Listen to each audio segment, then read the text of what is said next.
protection is the essence of any humanitarian action. I think this is really the starting point. And what does it mean? It means that we need to engage with communities that are affected by conflict, by natural disasters, by displacement.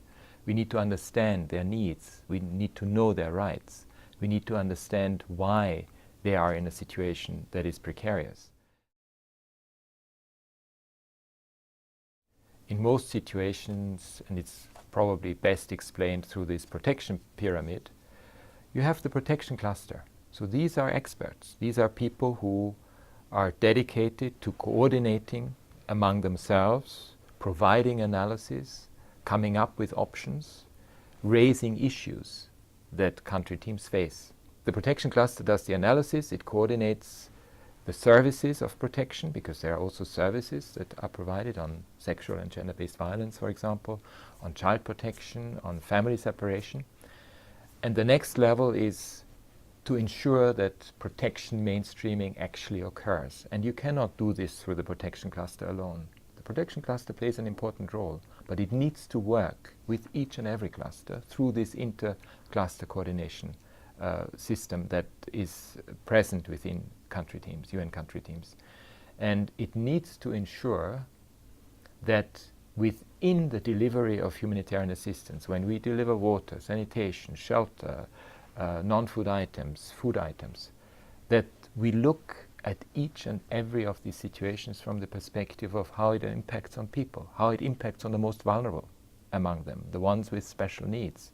How do we target the assistance? How do we distribute it from a gender perspective, so that we make sure that we also look at the differentiated impact that some of this has on women and girls in particular, that we define accountability towards people that benefit from humanitarian action. The accountability issue is very important. So that's, if you like, the next level within this protection pyramid. And then you have at the top level the UN humanitarian country team, and you have the senior leader, the humanitarian coordinator. And for them, it will not be the nuts and bolts of protection mainstreaming and of the protection services. For them, it will be 2-3 issues that they need to drive, that they need to provide direction on, they need to advocate for, and they need to find the appropriate interventions. To give you an example, Central African Republic. The humanitarian situation was extremely dangerous. There were entrapped populations. They could not move out of a very specific location because another group would have killed them, because that's how the conflict evolved. So the question was for the humanitarian actors, what do we do in such a situation? And the issue then was, in order to save lives, we need to evacuate. We need to even evacuate to a third country. This is not an issue that should fall only on the protection agencies or on the protection cluster. It is really an issue that has to be discussed within the UN country team, humanitarian country team. There needs to be leadership exercised by the humanitarian coordinator. And then a response can be launched. Because in this case, for example, humanitarian evacuations did eventually take place and saved lives. But there was also a lot of political backlash. There were some countries that argued that we contribute to ethnic displacement. And we needed to explain to the outside world why we took this decision. And that's why leadership of the humanitarian coordinator and of the country team as a whole becomes so clear and so important. There needs to be this coherence of views. If you are a humanitarian coordinator, first of all, don't be afraid of protection. You can own it, you can embrace it, you can use it. It is what makes your work real and what makes your work very valuable, especially in humanitarian action. So I think that's really the starting point. In terms of concrete steps, first, it is really key that at UN country team meetings, that protection is a standing item that is there at each and every meeting. Second, it is key to ensure that the protection cluster, that you can task the protection cluster to do certain work, to do the analysis, to inform, to update. Good example, Iraq, the humanitarian coordinator there asks every 2 weeks for a note from the protection cluster on the critical issues within 2 pages, not more than that. Third, you can ask the UNHCR representative in coordination with an NGO or with another UN agency to come up with concrete options for the most tricky issues that you face. I think that's also very, very important. Fourth, protection mainstreaming. You have an oversight role when it comes to ensuring that protection mainstreaming happens through the inter-cluster coordination informed by the protection cluster, so that we are, when we deliver humanitarian assistance, that we are sure not to forget the most vulnerable, the most marginalized, that there is a protection angle to whatever we are doing within a humanitarian operation. The accountability to its beneficiary then comes in as well, and obviously issues of prevention of sexual abuse and exploitation.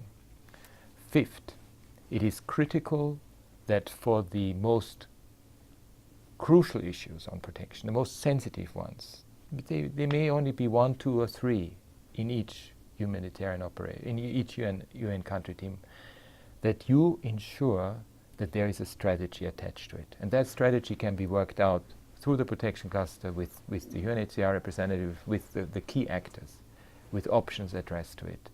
And the last point, use who you have in the country team. Find the best interlocutors to take forward interventions, advocacy work. There is a division of labor that you can instill, and a division of labor also with outside the UN, with your country, with the UN in New York, with us here in Geneva. Use us. Use the machinery in order to address often the most sensitive and the most critical issues, because that's where you will asked to deliver on. We have in a number of situations now protection clusters that are led by both UNHCR and an NGO representative, for example. In some of the natural disaster situations, it's sometimes led by another organization, UNICEF, OHCHR. It is really key, and that's the expectation that we have from UNHCR representatives, that they act as a voice for the protection cluster. Not for UNHCR, but for the protection cluster, representing their views and bringing them to the attention of the UN country teams, and having discussions about what the best solutions are based on the analysis that the protection clusters provide. So there is a very high expectation of representatives. I think there are always watershed moments in the history of humanitarian engagement, and I think Sri Lanka was one of them. I actually salute the NGOs, because they were the first ones to come up with an analysis. It was NRC. The UN came late, but in the end it was done. There was a report that looked at the events carefully, that identified what we could have done better. Not from the perspective of finger pointing or putting blame, but really from the perspective of learning what we could do better if again the UN is faced with a situation of this kind. I think the NGOs did the same during this period, and it's good to learn these lessons. And one of the lessons, or one of the several lessons that we learned, is precisely that UN country teams, humanitarian coordinators, need to really discuss protection issues, and the most sensitive ones. And they need to know when and how to address them in the country, and if they cannot, how to escalate them to the appropriate levels within the UN. They need to ensure that they get the backing from their superiors, because often, I know, it's not easy. Some of these protection issues are very sensitive. There are many opinions about what one can and what one cannot do, but it is then important to lay out the options, to lay out the scenarios and the dilemmas, and to confront the different entities outside in headquarters and so forth with what needs to be done. And that's what actually Human Rights Upfront intends to do, precisely that. If there are some of these incredible dilemmas that we all face, that we actually own protection and the protection of people collectively, and we find solutions collectively, and we intervene and act collectively, precisely on the most difficult issues. because they go well beyond the remit of any of us.